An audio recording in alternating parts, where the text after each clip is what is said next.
All right, good evening, everyone. Got a little bit of a lighter crowd tonight. I don't know if that's just me or if it's because it's cold. I'm not sure, but nice to see all of you all here tonight. We'll be going through Romans chapter 7 this evening, just this single chapter. And this chapter, it's not as long as some of the others. There's only just 25 verses, but it's just pregnant with meaning. And so there's a lot of different things you can do. This is another chapter where we could probably spend 3 or 4 classes on it if we really wanted to. But we are going to try to get through it tonight, and I've got some folks that'll read portions of the book as we go through. But first, to get us started, I've asked Brother Shelby to lead us in prayer.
Amen. Thank you very much.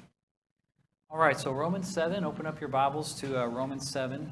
And just a quick reminder, feel free to ask questions or break in with comments. And if I don't see your hand, just speak up and speak out. That's fine. No problem at all. We'll keep going with it. Looking at chapter 7, though, I like to think about the transitions, and of course we all know that these divisions of the books are meant to help digest the readers. They're not there as help the readers digest the topics. They weren't there as part of the original book. So sometimes I get a little bit critical looking at these and thinking, well, maybe that could have been a whole chapter. And this is one where 6 leading into 7, there is a break in thought, but it's kind of a continuation of a bigger thought. So I could see chapter 6 and 7 possibly being their own chapter, but that's not really here nor there. Chapter 6 ended with this wisdom statement, stated as fact. For the wages of sin is death, but the gift of God is eternal life in Christ Jesus our Lord. So chapter 7 is a continuation, like I said. And the beginning of the chapter 7, though, like I said, it's a bit of a subject change. So there's a little bit of a pivot after we've talked about the wages of sin being death and the gift of God is eternal life. Then Paul asks the church in Rome, or do you not know, brethren, for I speak to those that know the law, that the law has dominion over a man as long as he lives. So Paul's instruction on the law and how Jesus affects the relationship between God and his creation is what we're going to start to get into here in the beginnings of chapter 7. I've asked Brother Woosley to read verses 1 through 6 of chapter 7.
Thank you. So I've got the first point here is marriage as metaphor, and we could get into the linguistics about whether or not this truly is a metaphor. He's got the word in there likewise, which you could compare to the word similar, which might make it more of a simile, but that's just me being an English nerd. I think the application of this as a metaphor here applies really well, because what Paul is doing is he's using marriage as a vehicle, the idea of marriage, divorce, and remarriage as a vehicle to explain this new gift of salvation we have in Jesus. And so, like, he does this relating the simple rules of marriage, divorce, and remarriage. And I know Brother Woosley already read it, but I'm going to read verses 2 and 3 again. Let's try to ingest these. The woman that is married to a husband is bound to her husband for as long as he lives. If the husband should die, she is released from the law of her husband. But if she marries another man while her husband still lives, she will be an adulteress because she is still under the law of the marriage. But if the husband dies, she is, of course, free to marry another. And it's not difficult to see the former husband being the law, the one that has passed away, the new husband being the new covenant, and the bride or the woman here in this case being the woman. And Paul's just trying to, like he has done in so many other instances in this book and in other books, explaining the same thing more than one ways to really make sure the impact of the meaning comes home. So he's painting this picture that they are no longer under the old law now that Christ came and established a new covenant. And he's using this illustration to show that the old law is effectively no more, and their relationship to God has changed and actually improved through Jesus. That's really the gist of what we have with those first verses there. But something that I did a little bit differently with this chapter is I pulled out 4 verses that I thought had phrases that were interesting. I want to say problematic, but maybe challenging. And so if you're taking notes, those are verses 5, 9, 14, and 21. And we're going to look at each of these 4 verses as we go through this chapter, and I'm going to pull those phrases out, and we'll talk about those phrases and what they mean. For the first tonight, we'll look at verse 5. Verse 5 says, "For when we were in the flesh, the sinful passions which were aroused by the law were at work in our members to bear fruit to death." We can look at this as a challenging verse and maybe a tick of Paul's understanding, a complicated spiritual concept and his inability to say it clearly. But that would be an undue criticism. What we really have is Paul using text in the best way that he can to explain a very complex spiritual concept. And we'll try to break it down and make it simply understood. And if you simply understand it, just bear with me and realize that I'm a little bit behind you. This verse, it's in itself, doesn't say anything unexpected or challenging, except for one phrase. It's known that when we're concentrating on the flesh, that sinful desires come and they bring forth death, spiritual death, right? That's a more that we can all agree on. But the phrase in this verse that gave me a double take is the phrase, sinful passions which were aroused by the law. So what do you think Paul meant by sinful passions which were aroused by the law? Anybody want to take a stab at that? Mm-hmm.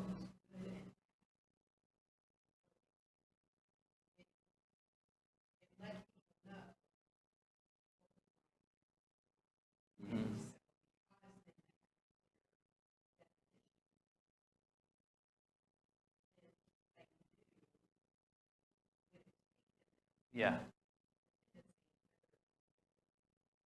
Right. It was, yeah.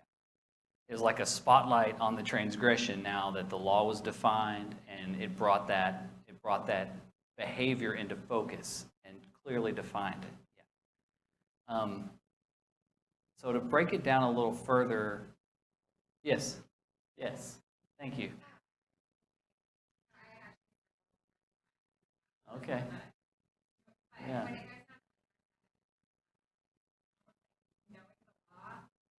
Mm-hmm.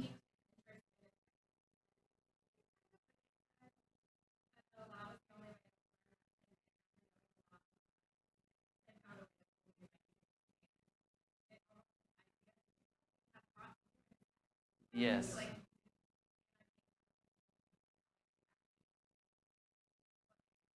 Right. Yeah. There's a dimension there that talks about, like, does the fact that there is a law bring the rebel out in each of us? Right. John, did you have something?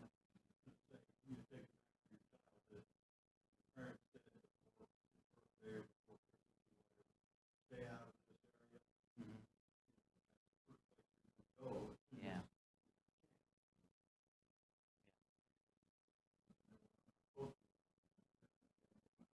Maybe I could get away with it. And there was there a question or comment in the back? No. Sorry. All right. Yes, Theron. Maybe to echo John's comment a little bit, I don't know what it is about human nature, but there's just plenty of things out there I don't care about until you tell me I can't have it. And Yeah. all of a sudden, well, now I want it. Right. I never even thought about it, but all of a sudden, you denied it. And well, wait a minute. Now I'm thinking about it. Now I'm wondering, well, do I want it after all? So that'd be kind of like John's comment. Yeah. That reverse psychology. You tell me I can't have it. I didn't want it before. Now I want it all of a sudden. And that's true from childhood, I think, all the way through. The first thing, when we look at verse 5, I want to acknowledge that by Paul's mention of in the flesh, in verse 5, he means the time when they were under the old law. It's not odd that Paul speaks of in the flesh as the time when they were under the old law.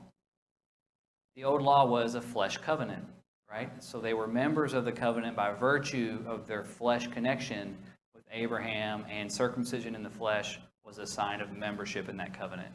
So if you were wondering what he meant by when we were in the flesh, that's what that's a reference to. The second, let's address that question.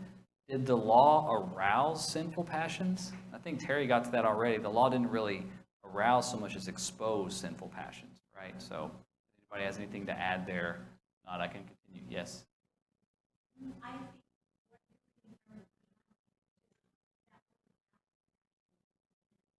Mhm.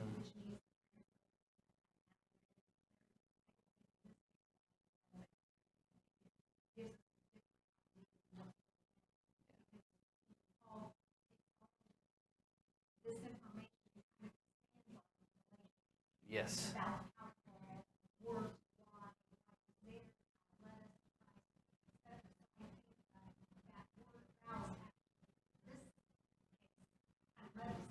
Yeah, I could not agree with you more about that. I looked and did some studies of some different translations, and instead of sinful passions that were aroused by the law, it was sinful passions that came by the law, sinful passions that operated through the law.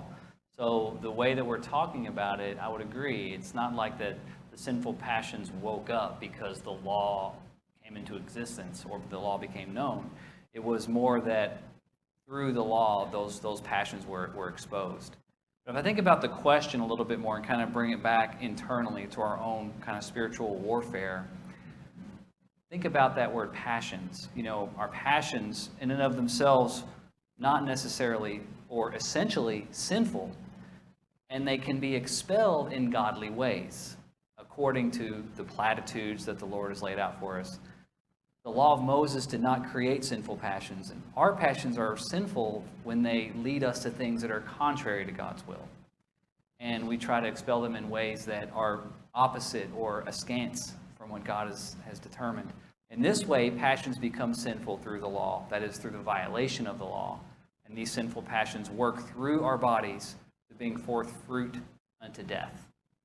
So that was the breakdown of there, and you guys were ahead of me on that one, so good job. That.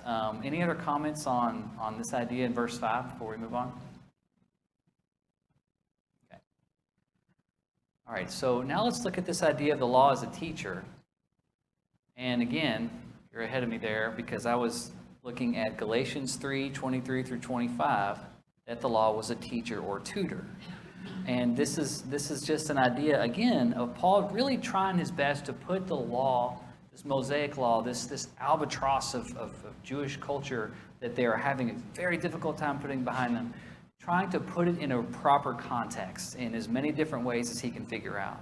So we see the same attempt here in Galatians, where he says, before faith came, we were kept under guard by the law, kept for the faith which would afterward be revealed.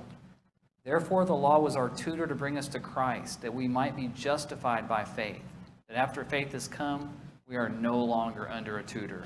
I love those verses there in Galatians 3 because he describes the old law as like a section of the path to God that mankind needed to understand. And it's interesting when you think about that because we have the benefit of never having lived under the law, not understood what it's like to live under that pressure in that situation. We have the benefit of hindsight. Think about mankind as a whole had to learn it as like as creation. And that to me is very interesting to think that Paul has zoomed out that far and continuously talks about it from that 30,000 foot level and on down to ground level. Okay.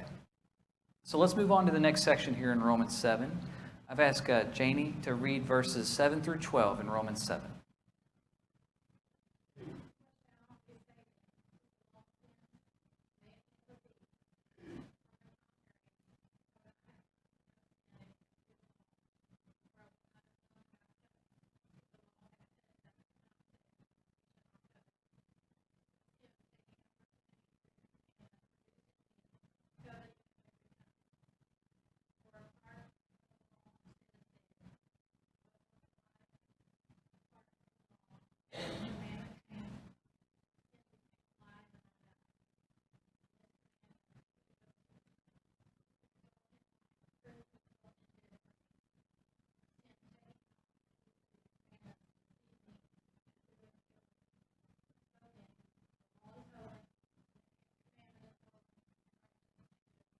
Thank you. Well, in this part of Romans 7, Paul is silencing those that would equate the law with sin. And there was a little bit of discourse on this a class or two ago where it was the opposite in where it would be okay to sin because it reveals the righteousness of God. This is kind of the inverse of that, where Paul is arguing for those that would say that the law was actually sin, but he's putting that to bed. It's true that the law revealed sin, but the sin was produced out of the wayward hearts of God's people, just like the present day. And this is a continuation of sorts of the discussion we just had, but in this, the law was a teacher showing God's early people the right paths to tread, the activities to partake in, and the provisions for worship. The law was a teacher that showed them how to live in a way that God approved of. Can you think of other ways that the old law was a teacher?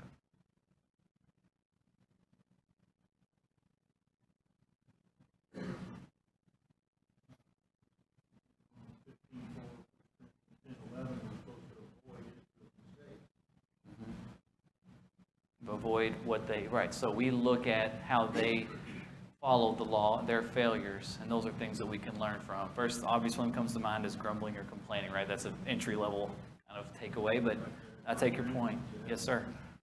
Good. I'd like to look at verse 8 for a minute. Verse 8, it says that sin produces evil desire, okay? But that sin took the opportunity to attack once the law was established. In this discourse, sin is personified, and sin is like an entity that's trying to get us into trouble. From this perspective, we might not be too far off in thinking of sin personified as Satan, of course. But when you read that, you see this act of evil, looking for a chink in the armor, looking for exposed flesh to be able to find the vulnerability to exploit that. And it's interesting that Paul talks about sin in this way. The commandment, or the revelation of the law, was the opportunity for sin to override the authority of God. So sin, or you could say Satan, I would think, without going too far out on a limb, saw the advent of the law as a fresh opportunity to tempt more. And that brings us back to the discussion we were having about, I didn't know that I wanted it till I was told I couldn't have it. You see some of those ideas exploited, and then you kind of throw a weak and vulnerable spirit in the middle of that morass, and you can kind of identify with some of that turmoil, because that's the life that God has set forth for us. But there's no occasion for anyone to think that a command of God stirs up evil desires. Paul was trying to steer them away from that, and I don't think any of us would think that, but there was a lot of ideas flowing around in Rome at this time, obviously. But the desire to do bad was there even if God had issued no command, but it became an evil desire once it sought to override the command from God. So this is how we arrive at the appropriate phrase, without the law, sin was dead. As sin is lawlessness, sin would not be operative as such when there is no law. So it's some technical language and ideas there, but it's not too hard to apply those to your own spiritual life when you think about some of those battles, some of that push and pull that you have. So a quick shift for a minute. I'll ask, does that same pattern apply to the rules set forth by God in the Garden of Eden? What do y'all think? I mean, I would say yes, because it's pretty simple to see. God said, don't eat this, and they ate it. It's not a trick question. Sin revived and I died. This brings us to our next challenging verse. I mentioned those 4 verses earlier. This brings us to verse 9. And verse 9 in chapter 7 says, I was alive once without the law, but when the commandment came, sin revived and I died. So this verse can be challenging because it can cause us to wonder, how did sin revive? What did that mean? Before we dig into this one, does anybody have anything to offer on the meaning of that? Sin revived and I died.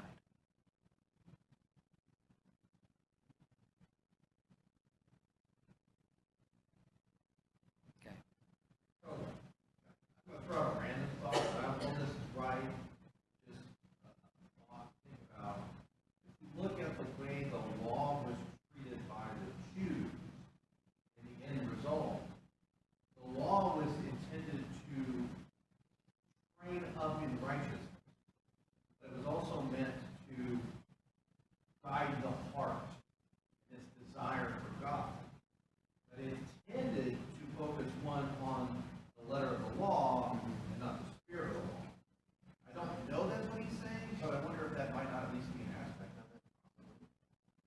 And I think it's a good thought. That's not where I would have taken it. And these verses, though, they can be analyzed to death. And I think the analysis is best taken when we look at the broader meaning. And I think we've been able to do that successfully so far in this class.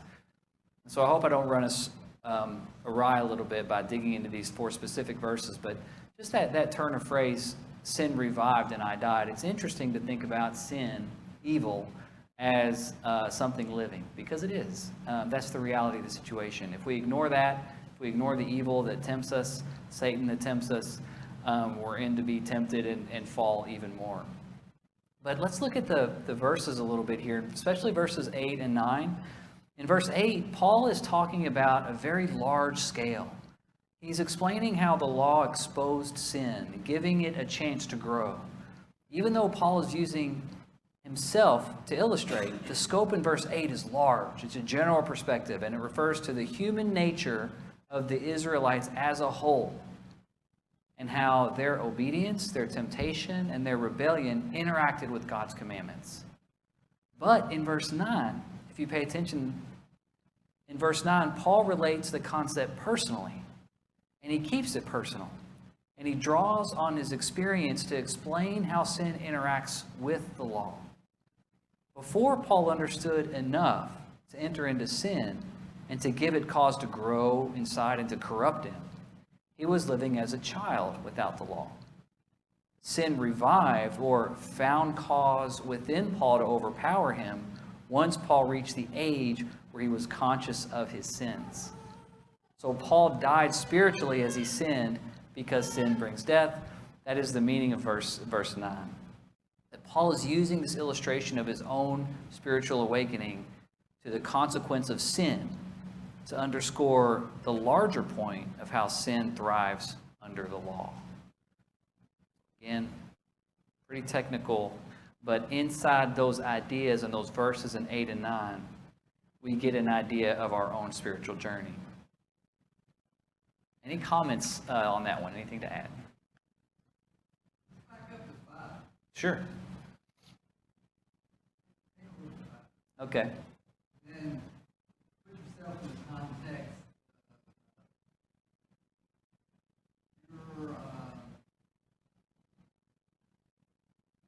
You're a Jew, Mm-hmm. was a Jew, and not too far away from crucifixion. So you take that whole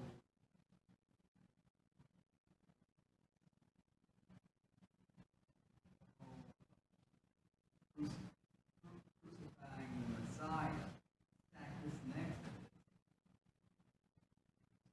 What do the members do? Use all in a deceiving way. I'm making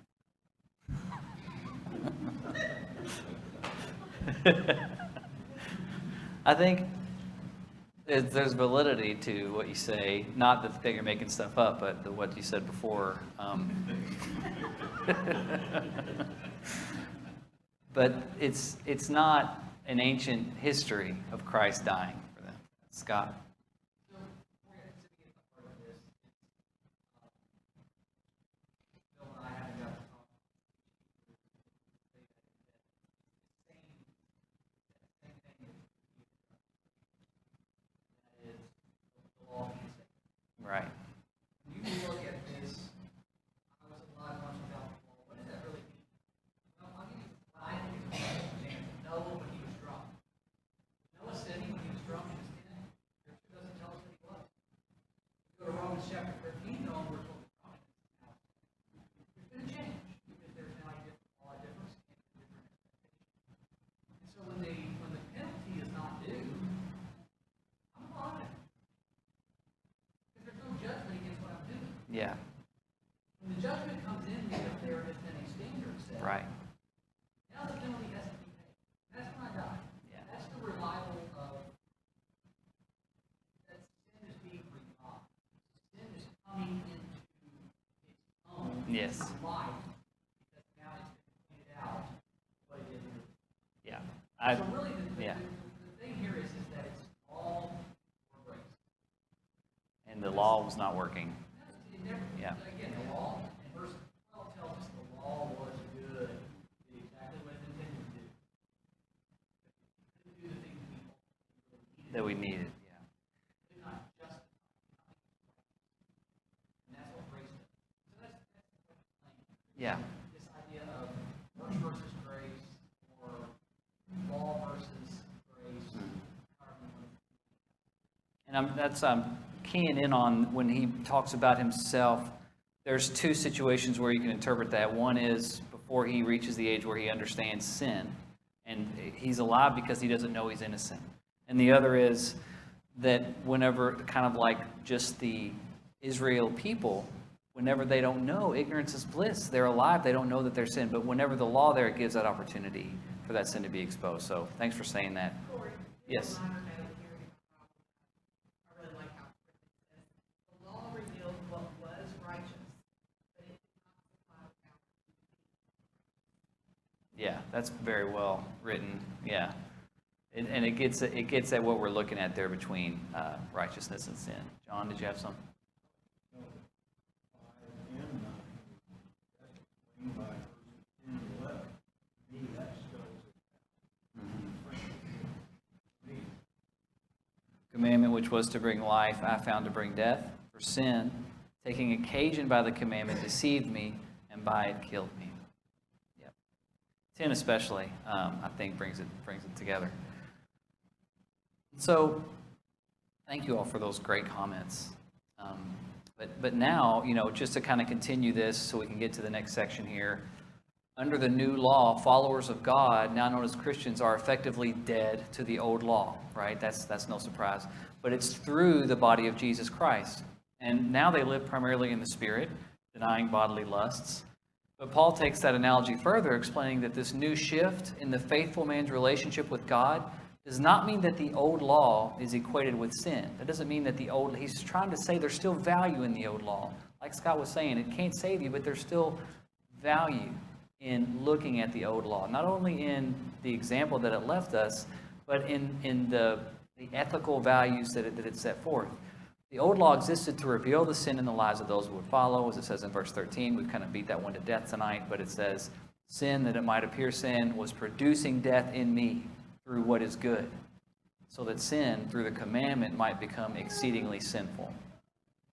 We'll do more on verse 13 in a moment, but coming around to this egg that we broke early on about rules tending to produce rebellion. And so there's also the idea that the old law produced sin, and that when there are rules, there will always be those that seek to break them. In this sense, the commandments brought death. Ironically, though, the commandments, like this, was eventually proved to be a good thing, because man, now aware of the parameters set forth by God, didn't seek death but life. So the people that seek everlasting life avoid breaking commandments. This led man to avoid sin, and as a result come closer to God. And so I think about a New Testament equivalent to that. Sheep go one way, goats go the other. There's certain things about our personalities that we'll have to defeat and conquer. If we give in to them, we're much more likely to go the opposite way. Okay, so verse 13, though, let's look at verse 13 for a second. It takes a unique perspective on this discourse. He says in verse 13, "Has then what is good become death to me? Certainly not.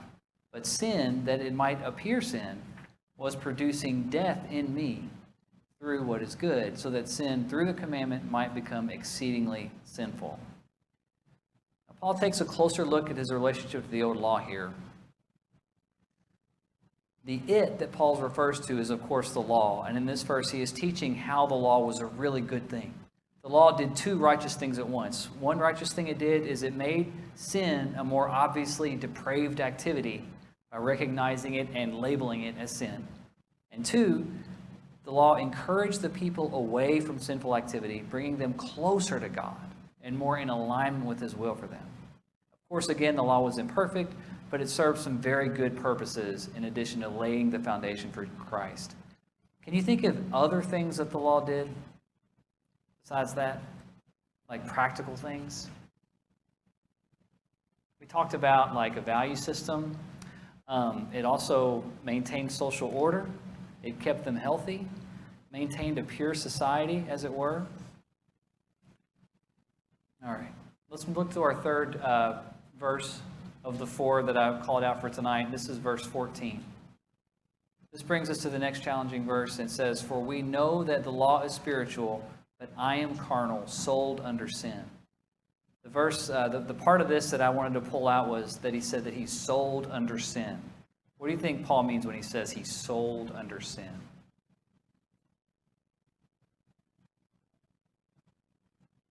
Yes.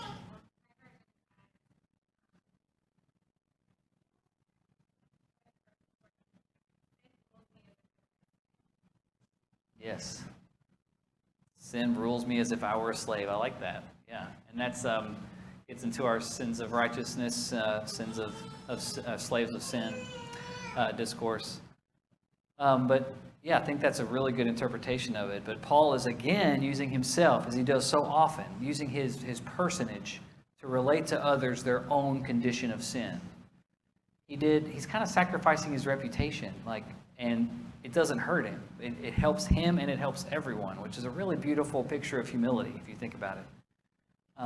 But Paul did something similar to this in verse 9 when he talked about his condition before he knew he was in violation of the law, the one we were just talking about. But now he's talking about himself as a man under God whose human faculties preclude, or even you could say create, his sinful condition. He's saying that we are all sold to sin through giving in to our carnal appetites. In modern parlance, we might say, the way Vivian's Bible said it, or we might say we sell ourselves out in return for payment and pleasure.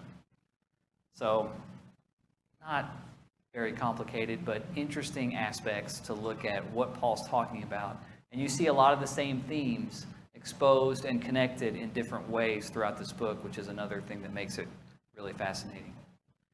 Okay, so now we'll come to the last reading, and Phil, I want to thank you for reading this particularly challenging part, but Phil's going to read for us Romans 7, verses 15 through 24, please. For I do not understand my own actions. I do not do what I want. I do the very thing that I hate. If I do what I do not want, I agree with the law that it is good. So now it is no longer I who do it, but sin dwells in me. For I know that nothing good dwells in me, that is, in my flesh. For I have a desire to do what is right, but not the ability to carry it out. For I do not do the good I want, but the evil I do not want is what I keep on doing. Now if I do what I do not want, it is not longer I who do it, but sin that dwells within me. So I find it to be a law that when I want to do right, evil lies close at hand. For I delight in the law of God in my inner being. But I see in my members another law waging war against the law of my own mind, and making me captive to the law of sin that dwells in my members. Wretched man that I am. Who will deliver me from this body of death? Thanks be to God through Jesus Christ our Lord. So then I myself serve the law of God in my mind, but my flesh serve the law of sin. Thank you very much. Thank you very much. So I think about this, and I think about this phrasing, and the phrasing is, can kind of be circuitous a little bit, but it's also appropriate in a gilded frame above a beautiful fireplace somewhere, because the meaning is so poignant, and it's so relatable. This is a masterful treatise on the human condition, and the vague frustration and ennui that can encroach on our souls. Can't believe I used that word. If we seek goodness, we are doing something noble, right? We can agree and accept on that.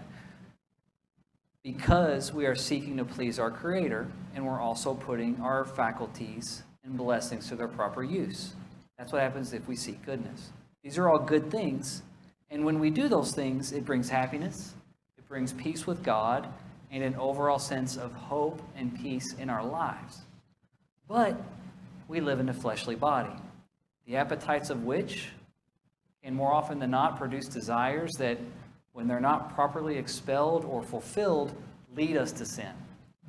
So what we want to do, which is serve God and be righteous, we don't, because we find ourselves seeking to fulfill our fleshly desires, which lead us away from God, because we're doing it in the wrong ways. We're not doing it the way that God would have us to do it. This is the sense in which we do those things that we do not want to do. And if you're anything like me, the first time you read this passage, I think I was 18 or 19. I had to read it like 12 times before I got it.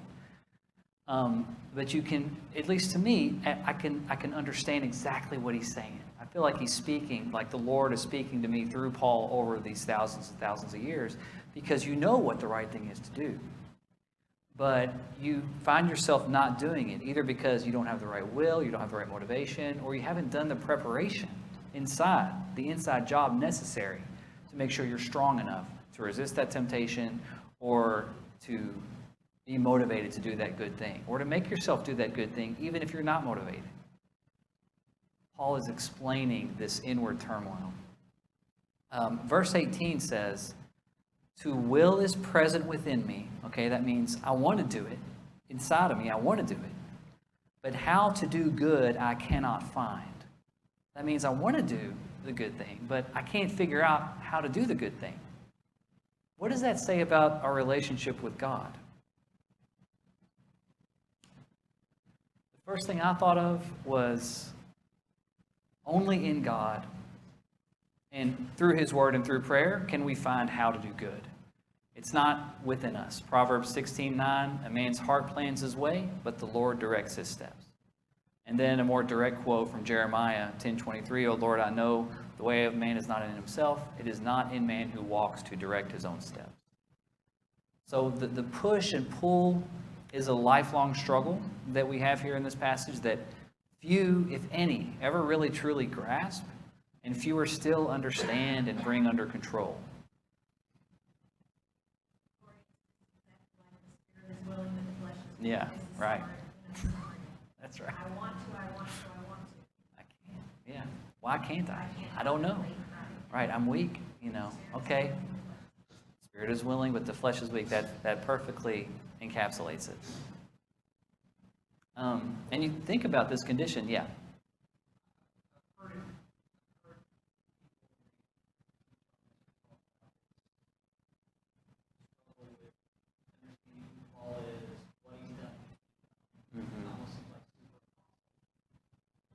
Try to rationalize this away as Paul talking about himself prior to his conversion. So we've got a window into what it looked like before his conversion.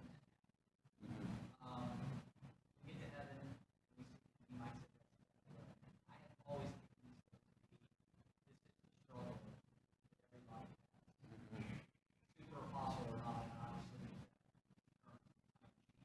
Yeah. intimate insight into the very core of him as a man, even though he's been blessed with gifts from the Holy Spirit that only a select few have. There's still something in him that Yeah. it doesn't appear to me in reading this, and maybe everything's, it doesn't ever appear to go away. It's always a constant fight Lifelong struggle. to do that. Yeah. The benefit is great because you really need the beginning of chapter 8 to bring this whole thing home. Right. But that gives me hope to know that the struggle that I have. When I look at somebody like Paul, maybe different sins, but still struggle. Same struggle. Yeah, absolutely. And it's just another underscore of why Paul was chosen, why he was so eloquent, because God knew he was the perfect tool to deliver these messages. Terry, I think you had something. We keep you safe in this times of our lives, which plays into our fleshly desires, that's his trump card. Or we could choose God to be our master, and that's in our heart. So he's talking here about that struggle with the flesh being weak. He knows that he knows the right thing to do. To me, it's just being disciplined enough to say, who am I? Yeah. And making that choice. Right. Yeah. And not being weak about when it comes to putting it into play, when it's hard. Yeah. Great comments, everybody. Great comments. So another thing about this passage that I thought was interesting is there's a lot of listlessness in cultures in general, but in our culture today. But this passage, this philosophical treatise, it can be an answer to a lot of unanswerable questions that people have. People are hurting. People are confused. In addition to the timeless questions of life, like why are we here? I think that Paul's discussion here on the flesh versus the spirit and how we don't do what we want to do, it answers a lot of different questions. Like people that can't wonder why they can't seem to be happy, or why is life so hard, or why am I the only one struggling with this, or why am I alone? Those are big questions, but in one way or another, there's root to the answer to those questions, or at least to trying to work on improving inside of this discussion. And this brings us to the last challenging verse that I wanted to get to, verse 21. I find then a law that evil is present with me. I think that's it. So, I find then a law that evil is present with me, the one who wills to do good. And this, to me, this last verse that I wanted to talk about, it's just another dimension of the same ideas that we had in that discussion there. Paul is saying that there's a law, that there always is going to be a conflict between his physical man and his spiritual man. That nobody's ever going to get that plateau where it's absolutely perfect and they can coast until death. But there's always going to be a temptation. Satan's always going to be trying to get us. And the thing to take away is when we accept that reality, and we make up our minds to grit our teeth and to love the Lord and to do it even though it's hard, then we're much closer to God than we would be if we just try to coast. Thanks, everybody. Chapter 8 for next week. Chapter 8 only.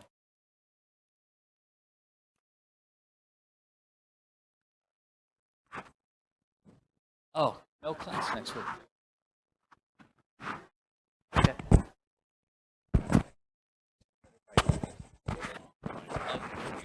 Yeah. By the way, there's no class next week. We're having a prayer meeting next week on Wednesday night. So we can do chapter 8 for the following week.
Good evening. If you guys want to go ahead and turn to Proverbs 3, verse 5, and just hold the spot, we'll read that in a second. Tonight I wanted to say a few words about faith. For some reason, when I was planning this, I kept thinking about faith, so I figured that's the topic I needed to go with. So to start off, I looked up the definition of faith, which is complete trust or confidence in someone or something. And I think most of us probably could have come up with that definition just kind of thinking about the way we perceive the word. But I do think that we use the word faith a couple different ways. Like in my opinion, faith can mean our faith that we have, and typically we reference that as our belief in God and the lives that we live because of that faith. And then another way that we think about faith is a mindset. So like a faithful mindset is used daily in the sense that we have to remember that God has his hand on everything and there's nothing we can do to change that. And that same kind of faith is what we need to use to talk to God and believe and trust that he's hearing us and that his will is going to be done. And further than that, we need a faith that God's will is going to occur just as he planned it, even if we don't understand it. So now we'll read Proverbs 3, verses 5 through 8. Trust in the Lord with all your heart, and do not lean on your own understanding. In all your ways acknowledge him, and he will make straight your paths. Be not wise in your own eyes. Fear the Lord, and turn away from evil. It will be healing to your flesh and refreshment to your bones.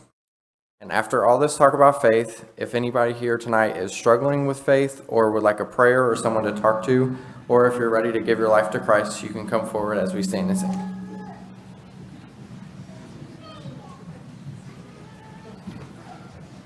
Number 208. Oh boy. Sing to me of heaven, sing that song of peace. From the toils that bind me, it will bring release. Burdens will be lifted at our pressing soul. Showers of great blessing, for my heart will flow. Sing to me of heaven, let me fondly dream of its golden glory, of its pearly gleam. Sing to me when shadows of the evening fall. Sing to me of heaven, sing the song of all. Sing to